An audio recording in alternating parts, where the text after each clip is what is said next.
Welcome, All right. football stalkers. It's your boy, the master tactician fan, Kaizer Ivan. Woo! What a game. Amakhosi, the Lama boys, come from behind, 2 goals down, into winning the game. I am joined by Chadwin. I am joined by Hunter. I'm joined by Papi. Guys, let's dive right straight into it. Thoughts on the game, please. Hunter, I see you dying. Let's go. You know what? Let me just put it on record that, in as much as we got the much needed maximum points, I'm not really going to celebrate this victory, and for a couple of things. Firstly, the way we performed, it was just absolutely lackluster. It was really a below par performance.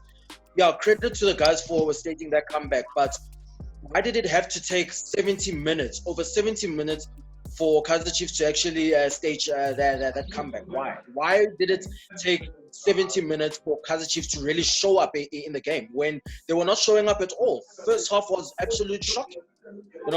When you're supposed to lay out decent balls, play the balls on the ground, you're playing aerial balls. I mean, I was actually confused as to whether I was watching football or Top Gun, because these guys, they were playing so many aerial balls. It was so unnecessary. It really frustrated the living daylights out of me. I mean, really unnecessary play from the guys. Indecisiveness on the final third. I wasn't happy to be decisive. You need to know what to do on the final third. You need to be the decisive head on. And why did it actually have to actually be decisive properly when you couldn't even do it well for the first 70 minutes? I just don't understand. Credit to Polokwane City. They actually played very well. They deserved those 2 goals. They really deserved those 2 goals as well. We were just slacking right from defense, right from the midfield as well. We were lacking really urgency from the midfield as well. The cutting edge was just not there, and it had to take up until the 71st minute for us to really react. I mean, what baffles me is that why is it that we have to show up when we are under pressure? When we are not under pressure, we are just dropping the ball. We are just slowing down. That is unacceptable. That is not showing signs of. It's basically showing a lot of people how much of a laughing stock we are actually becoming now, because of the way we are performing, because of the lack of urgency. That is not how Kaizer Chiefs are supposed to play. I mean, like I said, in as much as I'm going to take the 3 points, but I'm really not happy with the performance at all. I'm not celebrating this victory at all. I'm sorry. Chadwin, come in, my brother. Your thoughts on the game? Yeah, bruh. Hey, my thoughts for this game. First half, we were very, very, very, very poor. First half, we were not on the game. Then our what can I say? Game plan, coach, I don't know what he was planning with what he was doing, because the time he bought in Katande, that's where we see that the stability in our midfield. Then you can see Manyama is gaining his feet. Manyama to gain the body. Then you start with Manyama, obviously Manyama no kana pace because Mona Ufiti instead of Rasmulaka Katande, maybe Hele, Manyama, Lepacasden, Akono stabilizer, midfield to Akak. What's Akuna, and Akuna is a slow player. Bakasi is a slow player. Then first half I was not happy totally. I was not happy. Even you can see the way they first half. It was like they were just there for now we went to play, but they were not happy. Second half, at least they came with something, even though we get this win through something I can say like a lucky win. It's a lucky win, this one. We have to call it a lucky win since we're living the way it is. But everything, bruh, for now, I'm happy for 3 points. I'm happy. I'm going to take it. Whatever, even if that penalty is not a penalty of the side, as long as 3 points, I'm happy for that. Papi. Sure, bro. I don't know why I'm going to start, but for the first thing is the lineup. I was a bit happy about the lineup, I understand, because I saw there was Bakas there. I've always wanted the Ake guy to be given a chance. But in the first half, like he was hiding, man. He wasn't making himself available. That's not how Chiefs play. You don't hide, you play. You understand? But I think Manyama was not supposed to start this game. He was out on the first game, totally tired. There was no need for him to play again. You understand? So in the first half, I was like so frustrated. I was angry. You know, I'm a man with a short temper, but I was like, let me keep my cool. I don't know how it's gonna go, but when we got the first goal, when we considered the first goal, let's be honest here. Let's not shy away. It's a big mistake. He had no business in going out there. If you look at the Polokwane City guy, he was even falling down when he kicked that ball.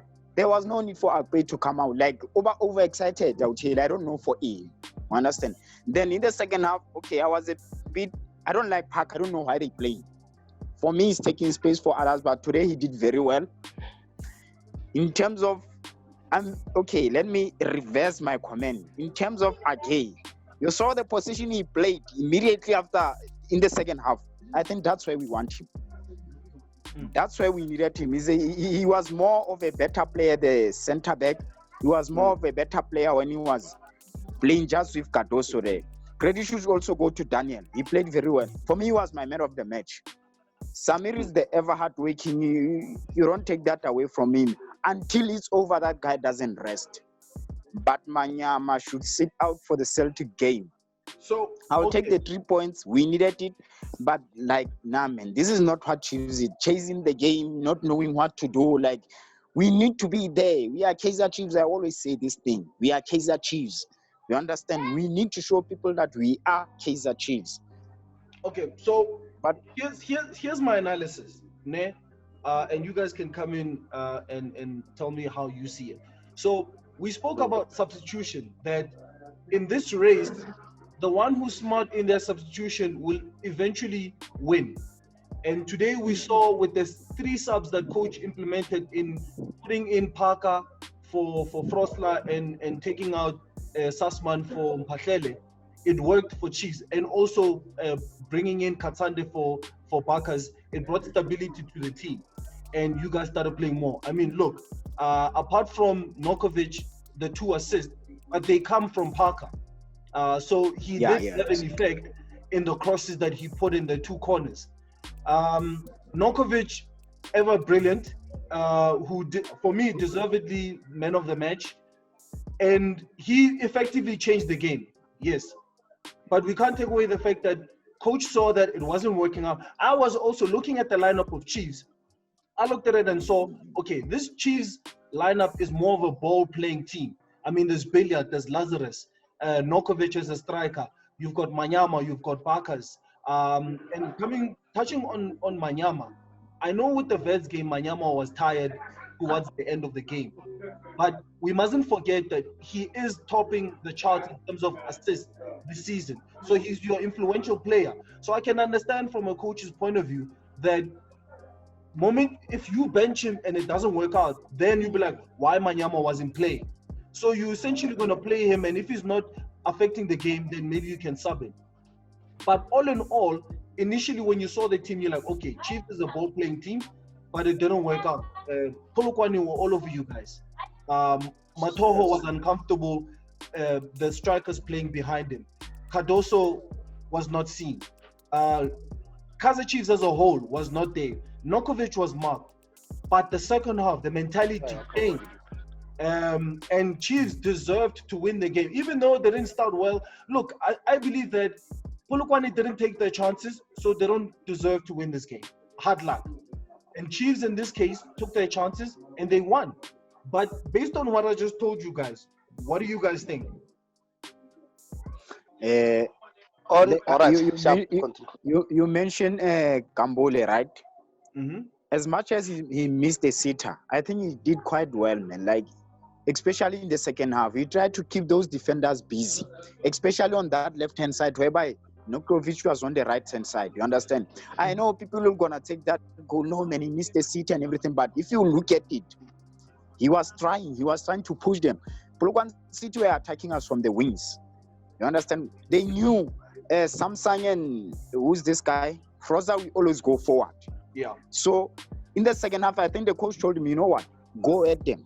Just the same way that the youngster, who's his name, the one who got penalty from Sifama or something. Yes. Yeah. You can see that the coach told him, when you get in there, go at them. That is something I always wanted to be done by Billiard because he's capable of doing it. But you can see, like, I don't know what's going with the guy, uninterested, I'm not sure. But then in the second half, I think Katsande experience really worked for us. And one thing that made Katsande comfortable in this game, I'll repeat, is the fact that the coach pushed Agay back. You know what? Cardoso also is not those kind of defenders. Sabela Pambili Gizokichima. No, he puts it down. He plays the ball down. So when you have Cardoso and Agay at the back, you know they're gonna the ball. You know, Mato always hoof it up. That's the problem. He always kicks forward. But then Katsando was comfortable because there was somebody at the back who can still mark. So he didn't have so much to do. But he really did very well in the second half. Even Parker, though I thought he was playing at the back, but that left-hand side, he kept Polokwane City very busy. To be honest, Polokwane City game's plan was to hit us on counter. You understand? If they can hit us on break, that was what they planned. So the coach immediately, that is what he was supposed to do. When you make substitutes, you make sure that you stabilize the midfield. That's something he failed but and then he learned something today. He rectified his mistakes. So I think we did quite well. But I still say that youngster needs to get more minutes, man. We have a player there. Hunter? Come in. Yeah. All right, for me, like, there's one thing that I'm still asking myself about our coach is like, what he has against Rama.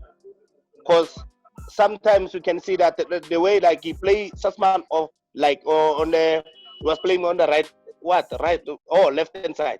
Then he took off Sussman, then he put Rama, he took out Frosler, then he put Parker for Frosler.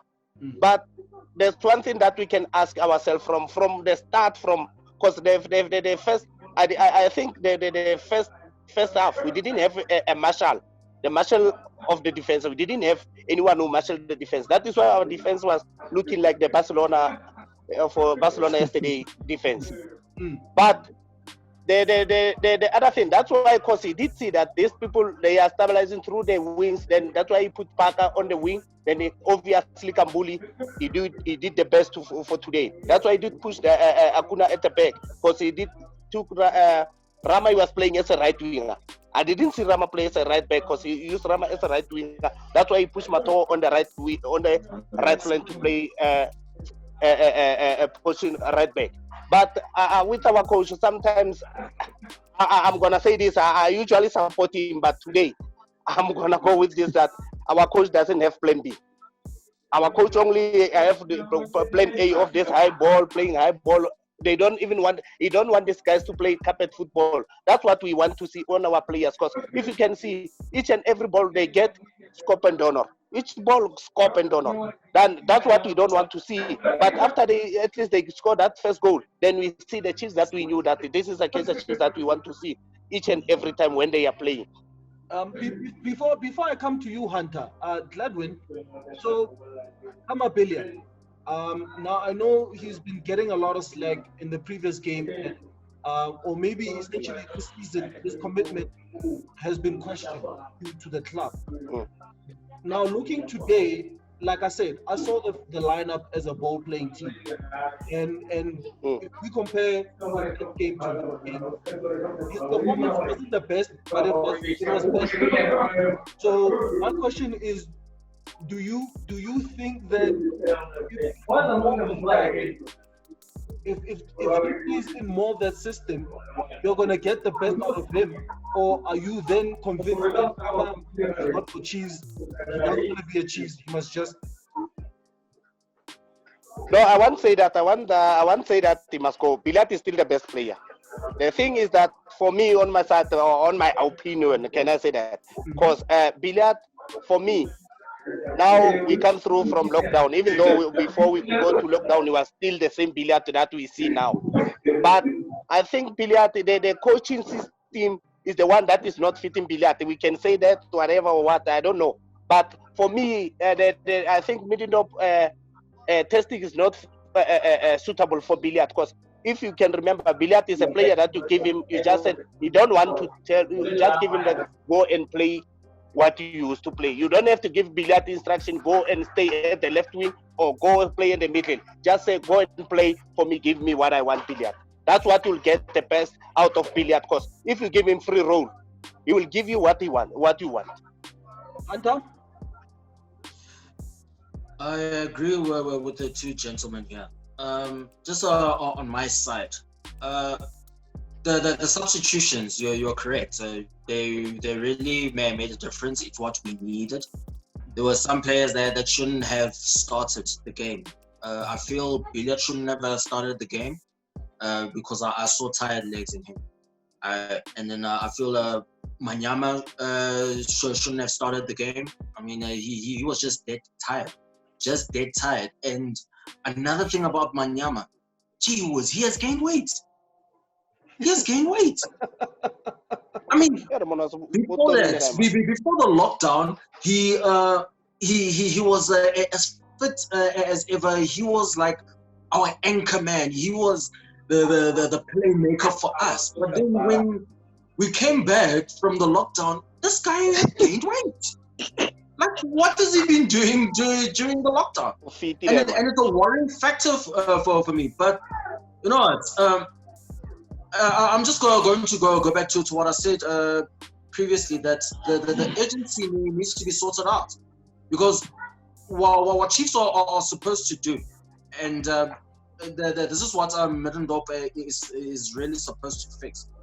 That every time they're on the counter attack, they have to move the ball quick. Every time when we started a counter attack, we've been slow. And the slower we move the ball is the more time that we gave Polokwane City time to regroup and park the bus, making it difficult for us to do what? To play the balls the way we want us to play. And which is also part and parcel of the reason why we resort to playing these aerial balls, is because we're not urgent enough. We're not urgent enough. We're supposed to play the ball on the ground, but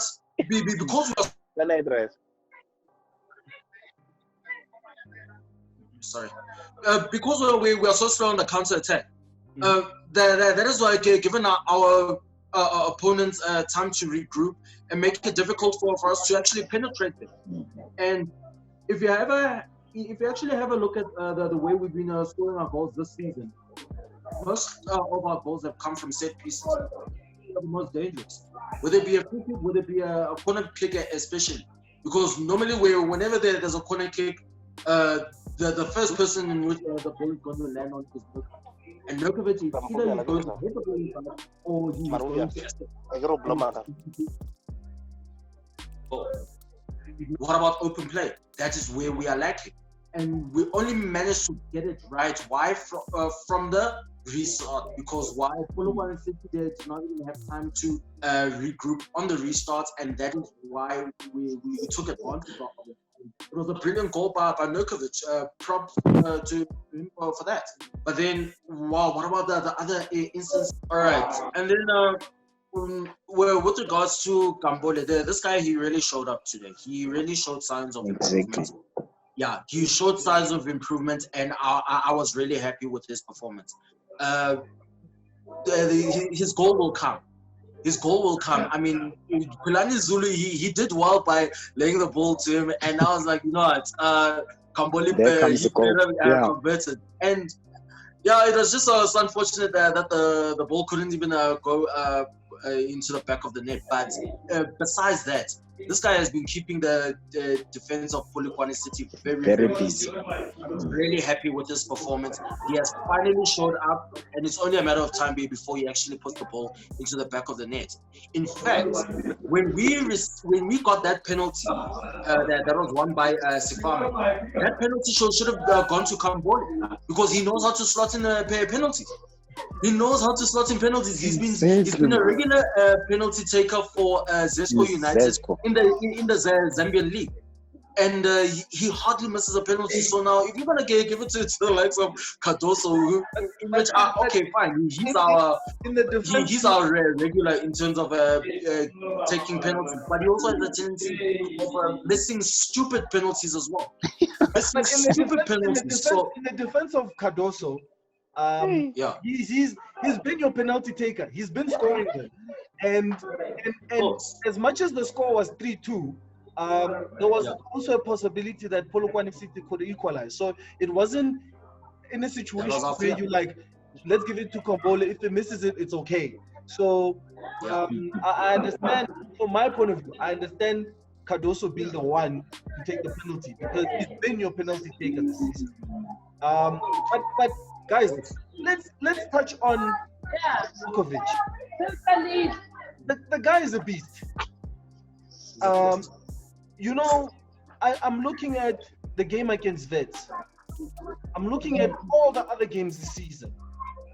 Even when things are not going the way of Kaizer Chiefs, but the guy's mental strength is something else. He lifts up the whole team. He's the one. He was being frustrated majority of the game by the Polokwane City defense, but somehow he manages to assist Katandi. He managed to assist Akum again. Sorry, he manages to score the third goal. I mean, a crack of a goal. The guy. I don't call him my Ibrahimovic for nothing. That one. That's my Ibrahimovic. That one. I'm telling you, the first time that guy saw him, we were in Devon. I don't remember. I start mentioning that I see something on this guy when he comes as a sub. Oh no, it was a friendly game with Black FNB with not FM yeah. Black Label. Yeah. Yeah, that's the first time I saw that guy. The first time I even told Baba Mteta I see Ibrahimovic here. He told me no. Why do you say that you see Ibrahimovic? I said let's wait and see. And that guy is done exactly what Ibrahimovic is done, because he's giving us goal. That's only what we want from him. And he's giving every time when that guy is on the pitch. I'm becoming happy because I know. Even you can see my retweet, you can see everything that I'm writing on Twitter, on my Facebook, what. Every time when I mention Ibrahimovic, like he's gonna score. Same like Wednesday, I told them that Ibrahimovic is gonna score one goal. Then we're gonna win 1-0. Then Vets surprise us. But that guy is a hit. The person who did both, Maka, I would like to say this again. Thank you to Mike Maka for bringing this guy to Kaizer Chiefs. Thank you for this. Yes. All right. My take on Nurkovic is that in the times in which I've been having a look at his performances while he was in Slovakia via the YouTube videos, he was just basically transferring his performances in Slovakia to here in South Africa. So it's really nothing new on his part. He's just basically bringing the knowledge in which he acquired from Slovakia into the South African game, and it has actually worked well to his advantage. I mean, just the way in which he's so ruthless on attack. That's how he was in Slovakia. The way he creates opportunities for his teammates to score. That's what he did in Slovakia as well. So whatever he did in Slovakia, he brought it into South Africa. He's just really a marvel to watch. I mean, he's so disciplined. And remember, when he came to South Africa, just know that age was not on his side. There was absolutely no chance of him moving to another European country where he's going to play in the top leagues.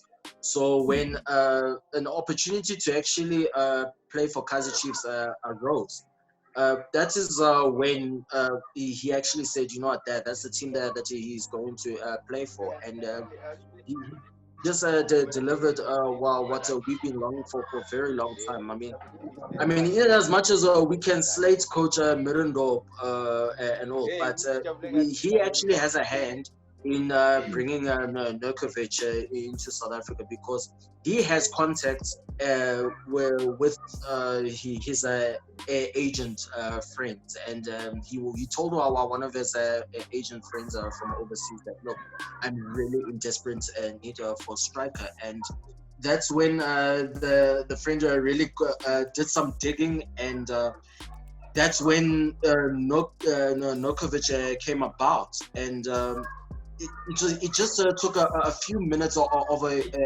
YouTube video over videos or over his performances in the Slovakian league last season to really convince Middendorp enough that you know what, that this is the guy that we need. And for those who didn't know, Nurkovic is actually on a lower salary pay, yet he's performing so well. They're not even paying him much, all right, because they're just doing on a trial and error basis. But look at how he is performing.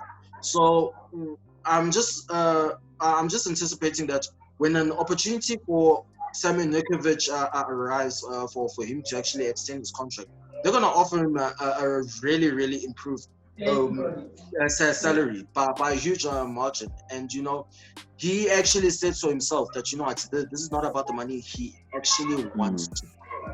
He wants to play. He is showing each and every single game that you know what, he wants to play. Over to you, Papi. Definitely, Papi. Yeah, I'm with Jakey that I saw him also at the what when we playing Black Label. You could see the run in the field that this is the striker. You know, once a player set his foot in the field, you can see the attitude. One thing I like about Nurkovic is the die-hard attitude. He doesn't give up. Yeah. He keeps on fighting until he gets what he wants. Sometimes he get a bit frustrated, but you know, those South American players, that's how they are, your Serinos, your Castros, you know, they like getting irritated quickly. But what I like about him is the spirit that he has. He's a fighter. That's what you want from a player. And I'll repeat it. This is what I want to be done by Billiard. You know, if Billiard can focus and be in the same state of mind as the likes of your Nurkovic and stuff, no team will stop Kaizer Chiefs. But then credit must go to whoever brought the guy here. I was listening to him interview with the host. When he was talking, you could understand that I'm nothing more. I was a bit worried because they taught him all these local songs, Kokota Piano. I say, wow, man, the ladies will take him, you know. But then he's a fully focused player. Yeah. He works hard. That's what I want from him. Like, he works hard, not only for himself, for the team. You see, for him, even if he doesn't score, if he can be part of a goal, that's what he wants.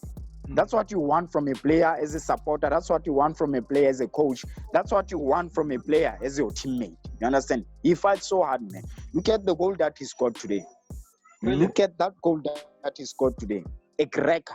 So, that's why I say, watch it where it comes from. Daniel Cardoso was playing those passes there. He's the one who gave him that ball. Okay, so guys. So I'm really happy with him. I'm gonna give each of you guys 1 minute each, strictly 1 minute, to give me your final thoughts on the game. I'm gonna start with you, Chadwin. 1 minute. Let's go. All right. For me, what I want to see Kaizer Chiefs winning the league, and these youngsters getting the chance so that we can see. That's why I wish FIFA Ben can stay like that, so that we can use the youngster from our development. Nice and short. Thanks, Hunter. Yeah. Your thoughts, my guy. 1 minute. My thoughts on today's game. My thoughts on today's game. Good result, poor performance. We need to sort out our urgency. As we move forward to our next games, it's not going to be any easier. We've got Celtic, and then we've got Stellenbosch, and then we've got Sundowns. So we need to work on our mentality. We need to be mentally strong in order for us to win the league. And Middendorp, he must make the right decisions as far as selection is concerned. And if we can do that, and if the players can have the right attitude, we'll definitely increase our chances of winning the league. Thank you. Papi. All right, my last thoughts on, especially on the coming game. Celtics is just like Polokwane City. They play fast. We need to pack our midfield. I'm not sure about this, but I think Agay can start as a centre back. Mato can be put outside. Don't start Manyama, please, on this one. Bilal can still start. He's a threat even if he's not doing anything, but it's those kind of players you need. For now, we need to be fully focused. Let's make sure that we stay in it. We almost let it go today, but I love the fighting spirit. I hope we learn from this one. All the best to the less into the next game. Thanks, man. Well, there you have it. No, guys, thank you guys for joining Football Stalkers. Definitely would like to have you guys in the upcoming games to talk about the game. And of you that are watching, look, you saw there were twists and turns. Some thought the game was gone, and then Nurkovic happened, and then Paka happened, Katande happened. The game changed. The team won. They've now put pressure on Sundowns. I was no longer sitting down, to standing. 6 points. What's going to happen on Monday? We will see. You can have your say. You can comment. You know what to do. You can subscribe. You can turn on the notification. Comment below. Instagram, Twitter, Facebook. It's the Multi-Textation fan signing out. Look, I can say this in closing, guys. I forgot to say this. One thing I can give kudos to Chiefs is that in all the games Chiefs has been involved in this season, they have been anything but entertaining. I've enjoyed watching Chiefs play. Whether they lost, they drew, they won, it's been breathtaking. Kudos to you guys. Look, we're signing out. Thanks for hosting us, man.